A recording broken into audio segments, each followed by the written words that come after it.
আসসালামু আলাইকুম, সবাইকে শুভেচ্ছা জানাচ্ছি। মাসুম মাহবুব।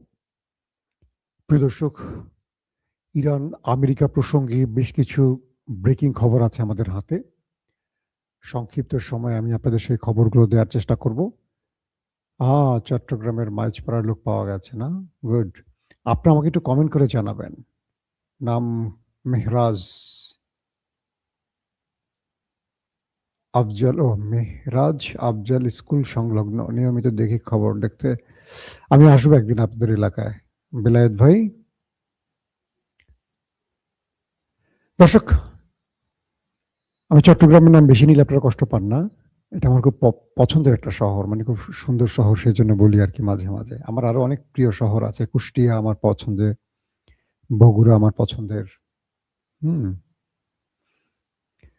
দর্শক, সবচেয়ে বড় যে খবরটি আজকে দিয়েছিলাম বিকেলে, সেটি হলো ইরান মার্কিন বেজকে টার্গেট করে 4,000 কিলোমিটারের মিসাইল ছুড়েছে। Intercontinental ballistic missile. এই খবরটি তো পেয়েছেন আপনারা, না? একটু আবার রিপিট করি। সেটা হলো ভারত মহাসাগর মার্কিন সবচেয়ে গুরুত্বপূর্ণ একটি বেজ। এখানে আমেরিকার B2 বোম্বার্স আছে, পাশাপাশি নিউক্লিয়ার বোমা আছে। বুঝছেন? তো সেই মার্কিন নিউক্লিয়ার প্রজেক্টকে টার্গেট করে ইরান দুটো ইন্টারকন্টিনেন্টাল ব্যালিস্টিক মিসাইল ছুড়েছে। এরপর পুরো ইউরোপের মাথা নষ্ট হয়ে গেছে, আমেরিকার মাথা নষ্ট হয়ে গেছে। কারণ ইরান এ যাবৎ 2,000 কিলোমিটারের মিসাইল ছুড়েছে, এবার 4,000 কিলোমিটার ছুড়েছে। এবং ইরান বুঝিয়ে দিয়েছে ইরান চাইলে খোদ আমেরিকার ভেতরেও অ্যাটাক করতে পারে। এটা হলো ইরানের বার্তা। এবং মার্কিন নিউক্লিয়ার প্রজেক্ট তো বুঝতে পারছেন, তার মানে ইরানের নিউক্লিয়ার সাইট ধ্বংস করলে ইরান কি করবে সেটার একটা ইঙ্গিত দিয়েছে। আজকের আরেকটি গুরুত্বপূর্ণ খবর হলো ইরান ইসরায়েল মিলে ইরানের নাতানজ পারমাণবিক প্রকল্পে হামলা করেছে। আপনারা জানেন যে এর আগে ইরান ইসরায়েলের 12 দিনের যুদ্ধে নাতানজ, ফোর্দো এবং ইস্পাহান 3টি পারমাণবিক প্রকল্পের উপর হামলা হয়েছিল। এবার আবারও এই দেশ দুটো নাতানজে হামলা করেছে। তবে তাসনিম নিউজ সহ আরো কয়েকটি গণমাধ্যম দাবি করেছে যে এখন পর্যন্ত সেখানে কোনো তেজস্ক্রিয়তা ছড়িয়ে পড়েনি। যারা নাতানজের আশেপাশে আছেন তাদেরকে বলছেন টেনশনের কিছু নেই। প্রশ্ন হলো ইরানে বারবার পারমাণবিক সাইটগুলোতে কেন হামলা করা হচ্ছে? তারা আসলে চাইছেটা কি? 2 নম্বর ব্রেকিং খবর, আরব রাষ্ট্রের দুটো দেশ, সৌদি আরব এবং আরব আমিরাত, কয়েকটি গণমাধ্যম, মার্কিন গণমাধ্যম দাবি করেছে এই দেশ দুটো আমেরিকাকে প্রকাশ্যে বেচ দেওয়ার ঘোষণা দিতে পারে বা দিতে যাচ্ছে। অর্থাৎ এই দুটো দেশ চাইছে আমেরিকা এবার এই দুটো দেশকে ব্যবহার করে যেন ইরানে হামলা করে, এমন তথ্য কিছু গণমাধ্যমে এসছে।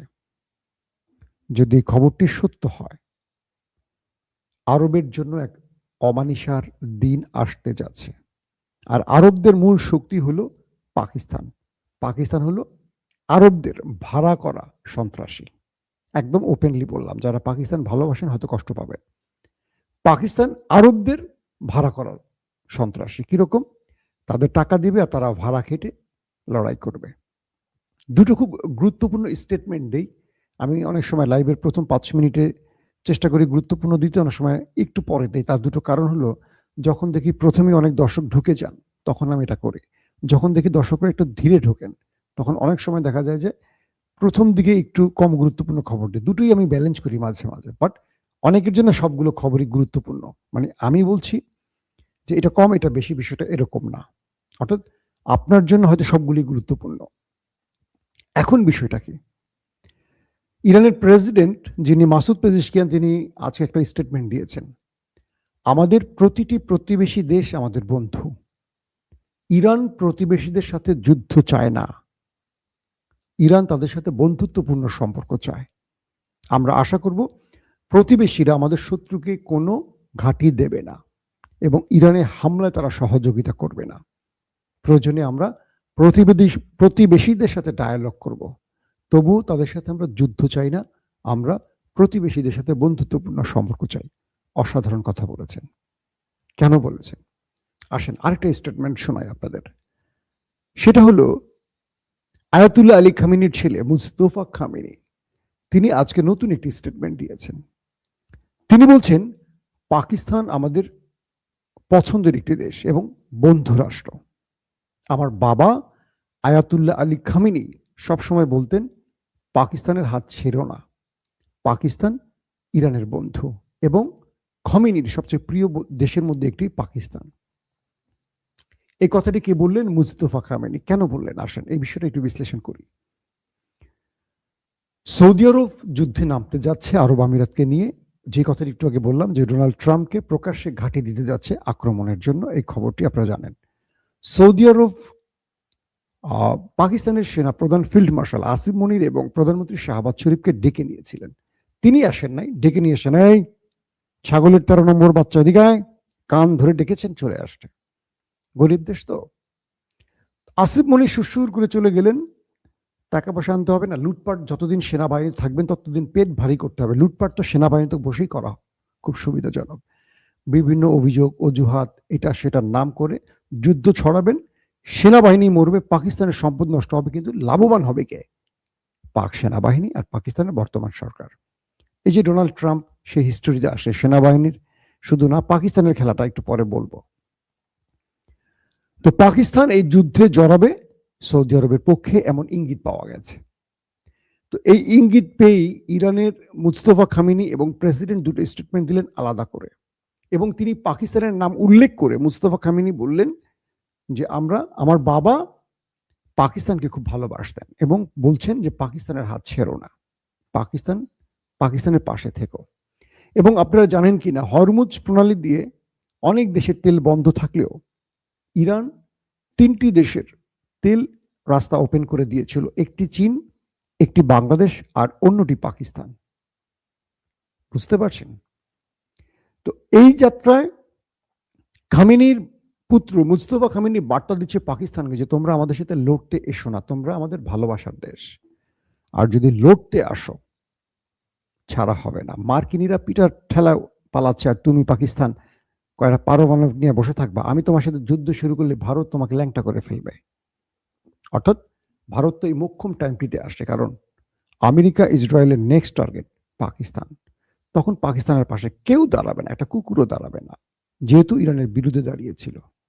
এই বিষয়টি আসিম মনিরকে বুঝতে হবে, সে নাকি কোরআনে হাফেজ, নাম্বার 1 ভণ্ড, কোরআনে হাফেজ নাকি সে তার সুবিধার জন্য ইমরান খানকে অবৈধভাবে এখনো জেলে ঢুকিয়ে রেখেছে। জানেন, ইমরান খানকে ঈদের নামাজটি পর্যন্ত পড়তে দেওয়া হয়নি।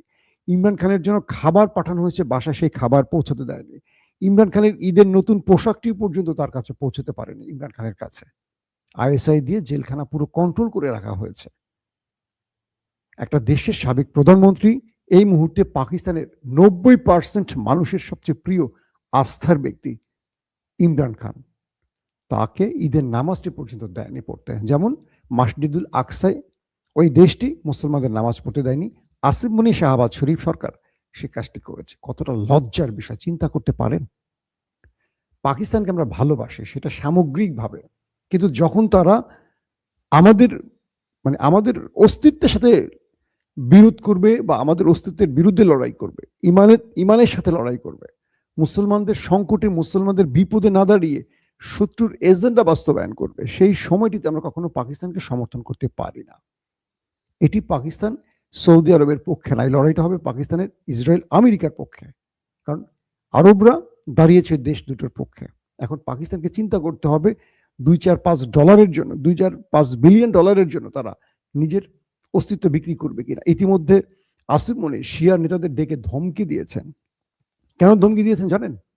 যাতে পাকিস্তান ইরানের বিরুদ্ধে যুদ্ধে জড়ালে সৌদির হয়ে এই শিয়া নেতারা দেশের মধ্যে কোনো গন্ডগোল না করে, কারণ ইতিমধ্যে 35 থেকে 36 জন পাকিস্তানি মারা গেছে খামেনিকে হত্যার পর বিক্ষোভ করতে গিয়ে পাকিস্তানের নিরাপত্তা বাহিনীর গুলিতে। জানেন তো আপনারা, মার্কিন কনসুলেট আগুন দেওয়া হয়েছিল, 36 জনের মতো মারা গেছে। কত ভয়ঙ্কর ব্যাপার বুঝেন? তো এই জন্য আসিফ মনির শিয়া নেতাদের ডেকে ধমকি দিয়েছেন যে আপনারা কোনো আওয়াজ করবেন না, যদি আপনারা ইরানকে সাপোর্ট করেন সব ইরানে চলে যান। আজকে ইরানের পাকিস্তানের শিয়া নেতারা বক্তব্য দিয়েছে, আসিফ মুনির তুমি রিটায়ার করলে পোশাক খুলে চলে যাবা, কিন্তু এই দেশে আমরাই থাকবো, তুমি এই দেশ থেকে বিদেশে নিয়ে আশ্রয় নেবা, যেমন বাজওয়া বা তার আগের সেনা প্রধানরা কেউ আর দেশে নেই, বিদেশে গিয়ে আশ্রয় নিয়েছে, তুমিও নিবা। তুমি আমাদের বলার কে যে আমরা ইরানে চলে যাব? দেশ পাকিস্তান আমাদের, এই দেশ আমরা স্বাধীন করেছি শিয়া সুন্নি মিলে, তুমি আমাকে দেশ ছেড়ে যেতে বলার কে? কে বলছেন? শিয়া নেতারা।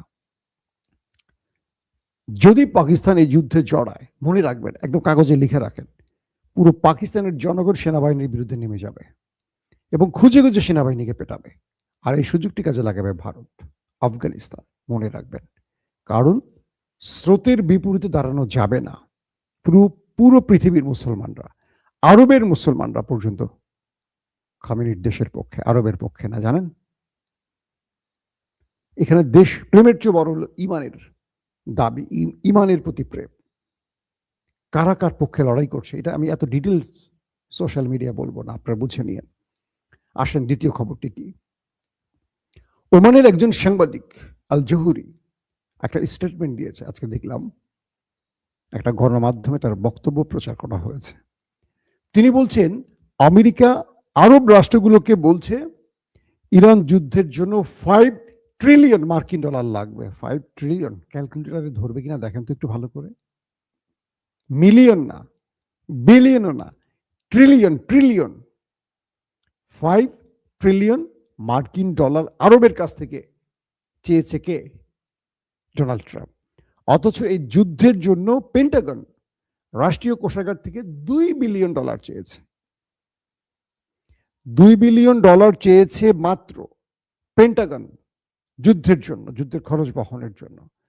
আর ডোনাল্ড ট্রাম্প আরবের কাছ থেকে 5 ট্রিলিয়ন মার্কিন ডলার চেয়েছে। ব্যবসা কাকে বলে বুঝতে পারছেন? কি করবে?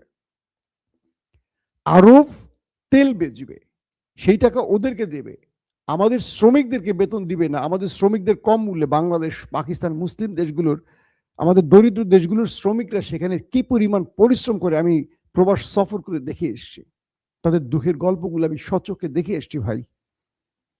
সাংবাদিকতা করার জন্য অনেক দেশ ঘুরতে হয়েছে, অনেক কিছু নিজ চোখে দেখেছে, যেগুলো হয়তো অনেকে যারা জাননি তারা জানেন, যারা আমাদের প্রবাসীর ভাইরা আমার ভিডিও দেখছেন তারা হয়তো জানেন।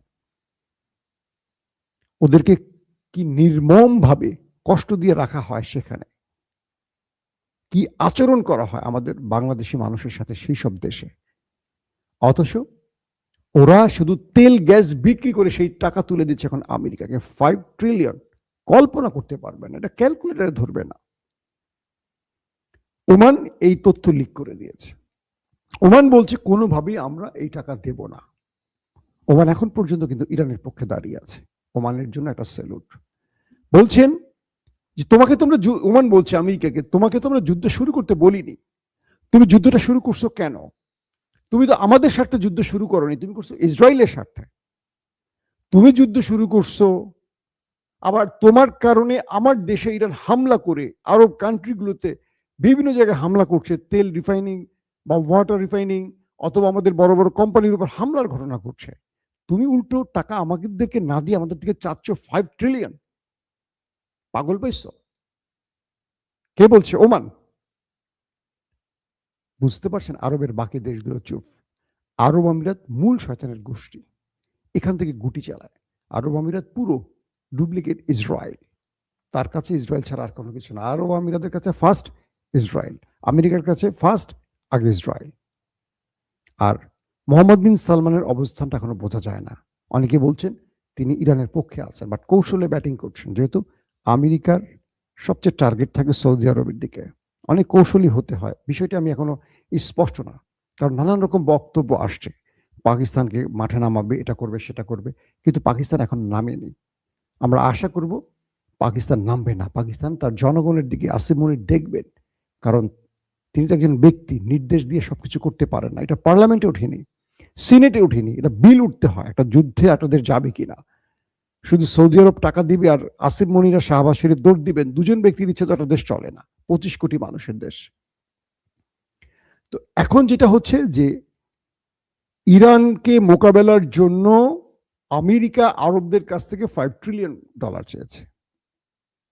আর আরব বলছে, মানে ওমান বলছে, তুমি যুদ্ধ বন্ধ করে চলে যাও, তোমাকে আমাদের দরকার নেই। আর ইরান চাচ্ছে এটাই, আরবরা যেন মার্কিনীদের খেদিয়ে দেয়, তাহলে যুদ্ধ থেমে যাবে। পাশাপাশি আরো ইন্টারেস্টিং খবর আসছে, ইরানকে প্রস্তাব দিয়েছে আমেরিকা। দেখেন, কে যুদ্ধে হারছে কে জিতছে আমি আর বলবো না, আপনারাই বলবেন। আমেরিকা বলছে, ট্রাম্প বলছে, ইরানের উপর থেকে তেল রপ্তানি নিষেধাজ্ঞা আমরা তুলে নিচ্ছি, বা তুলে নিলাম, বা তুলে নেব শিগগিরই, এখনই। ইরান বিশ্ববাজারে তার 2 লক্ষ ব্যারেল তেল আছে, বা আরো বেশি তেল আছে, এগুলো মার্কেটে ছেড়ে দেখ। ইরানের উপর 90 সালের পর থেকে একটার পর একটা নিষেধাজ্ঞা দিয়ে রাখা দেশটি বলছে, ইরানের উপর থেকে আমরা নিষেধাজ্ঞা তুলে নিচ্ছি তেল রপ্তানিতে। ইরান যেন এই তেলগুলো বিশ্ববাজারে ছেড়ে দেয়। কেন বলছে ট্রাম্প জানেন? কারণ হরমুজ প্রণালী বন্ধের কারণে তেলের দাম দ্বিগুণ হয়ে গেছে। বিশেষজ্ঞরা বলছে যদি আর 1 মাস যুদ্ধ চলে, তেলের দাম 180 ফি ব্যারেল বেড়ে যাবে। বাংলাদেশ না, দরিদ্র দেশগুলো শিল্প কারখানা অটোমেটিক বন্ধ হয়ে যাবে, দেখবেন। এখন বলছে ট্রাম্প যে তোমার উপর থেকে নিষেধাজ্ঞা দেওয়ার কথা, তাই না? ইরান যদি যুদ্ধে হেরে যায়, আমেরিকা যদি জিতে যায়, তো আমেরিকা তো আর নতুন করে ইরানকে দেবে নিষেধাজ্ঞা। কিন্তু আমেরিকা বলছে ইরানের উপর থেকে আমরা তেল রপ্তানি নিষেধাজ্ঞা তুলে নিচ্ছি, ইরান এখন থেকে বিশ্ববাজারে তেলগুলো বিক্রি করুক। আমেরিকান বিশেষজ্ঞরা বলছে ইরান যদি 1 মাস তাদের তেল বিক্রি করতে পারে এই মুহূর্তে, তারা 8 থেকে 9 বিলিয়ন মার্কিন ডলার সির্ফ 1 মাসে কামাতে পারবে। ইরান কি বলছে জানেন? হে আমেরিকা, তোমার এই অনুগ্রহ আমাদের লাগবে না, আমার কাছে এত তেল নাই, তুমি বলছো আমি তেল বিক্রি করবো। এটা ইরান, এটা বাংলাদেশ পাকিস্তান না, লুবি রাষ্ট্র না। বলছি যে আমার কাছে এত তেল নেই বিক্রি করার মতো। কারণ ইরান চাচ্ছে সংকটে ফেলতে আমেরিকাকে, তেল বিক্রি করলে তো সংকট দূর হয়ে যাবে। ইরান বলছে যারা আমার দেশ থেকে তেল নিতে চাও আসো, এসে আগে আমাকে টাকা দাও, ডলার দাও, ইউয়ান দাও, রিয়েল দাও, ওকে? আগে চুক্তি করো, আমাকে আগে টাকা দাও, দেওয়ার পর আমি তোমাকে বলে দিব 2 মাস বা 3 মাস বা 4 মাসের পর আমি তোমাকে তেল দেব। তুমি আসবা ট্যাঙ্ক নিয়ে, আমি তেল ঢুকাই দিব, এটা সম্ভব না। আমাকে তেল তুলতে হবে, রিফাইন করতে হবে, তোমাকে দিতে হবে, তাই তো? আগে আমাকে টাকা দাও। এই টাকাটা ইরানের দরকার, কেন? যুদ্ধ চালাবে। কিন্তু আমেরিকা যে বলছে তোমার জমানো তেলটা মার্কেটে ছেড়ে দাও, এটা ইরান রাজি না। মানে কেমন ঘাউরা দেশ ইরান, বুঝছেন? এবার আমেরিকা তার নিষেধাজ্ঞা তুলে দিচ্ছে বিশ্ববাজারে তেল বিক্রির জন্য, ইরান বলছে না আমার কাছে তেল নাই। যে তেল আছে এটা তো চিনি নিচ্ছি, চীন আগামী 1 বছরের তেল মজুত করে রাখছে ইরান থেকে নিয়ে, বাকিটা মার্কেট করছে কে? রাশিয়া। এই মুহূর্তে ইরান যদি তেল না দেয় আর হরমুজ বন্ধ থাকে, পুরো ইউরোপ ট্রাম্পের মাথায় কাঁঠাল ভাঙবে। ট্রাম্প নতুন করে ইউরোপকে বা ন্যাটোকে থ্রেট দিল, বলল হেই ন্যাটো, তুমি তো আমার বিপদে পাশে আসোনি, মনে রেখো আমি শিগগিরই গ্রিনল্যান্ড দখলে যাচ্ছি, আমি কবজা করব গ্রিনল্যান্ড, তখন আমাকে পাশে পাবে না। ন্যাটো বাঁচিয়ে রেখেছে আমেরিকা, এবং ন্যাটোর অর্থনৈতিক ভিত্তি আমেরিকার, সে দাবি করছে তোমরা আমার ডাকে আসোনি, এখনো সময় আছে, আসো আমার সাথে, আসো, হরমুজ খুলে দেই, আর তোমরা যদি না আসো গ্রিনল্যান্ড আমি দখলে নেব। ব্ল্যাকমেইল করছে, বুঝছেন? ইউরোপ এখন পর্যন্ত ইরানের বিরুদ্ধে যেতে রাজি হয়নি, এই যুদ্ধে ঢুকতে রাজি হয়নি, কারণ ইউরোপ জানে এই যুদ্ধ শুরু করে ন্যাটোর কাছ থেকে বা ইউরোপীয় দেশের টাকা দিয়ে আমেরিকা যুদ্ধ করবে আর অস্ত্র বিক্রি করবে। কারণ ইরান ইউরোপে আবার হিট করবে, ইউরোপে যখন হিট করবে আমেরিকা বলবে নেই অস্ত্র নেই, 3 টাকাটা 10 টাকায় নেয়, 10 টাকাটা 30 টাকায় নেয়। $5 ট্রিলিয়ন আরবের থেকে আমেরিকা চেয়েছে। কেন জানেন? তারা শুধু টাকা নিবে না, আবার কয়েক ট্রিলিয়ন টাকার অস্ত্র বিক্রি করবে আরবের কাছে।